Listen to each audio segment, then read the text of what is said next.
عايز مني يا كلاينت؟ عايز مني انا بجد واخد على خاطري منك. بقى كده يا كلاينت؟ بقى كده تروح تشتري في الساحل الشمالي وتبلبط في الميه من غير ما تقول لي؟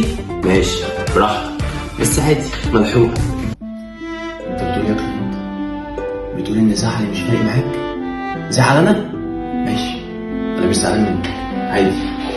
طارت قلبي اللي عشانك ضحاوي.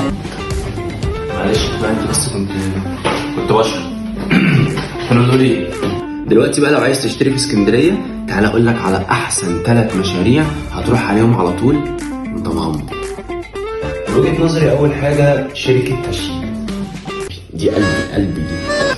مبدئيا دول موجودين في كومباوند مروج في قلب سموحه، اسعارهم كويسه، 10% داون بيمنت وبتقسط الباقي، واخدين اميز لوكيشنز موجود جوه كومباوند مروج عندنا. تاني حاجه بقى يا سيدي شركه الغريب، ودي اللي كده معروفه بس بتديك افضل فتره سداد لحد 6 سنين، ودي حاجه تقريبا مش موجوده في اسكندريه خالص.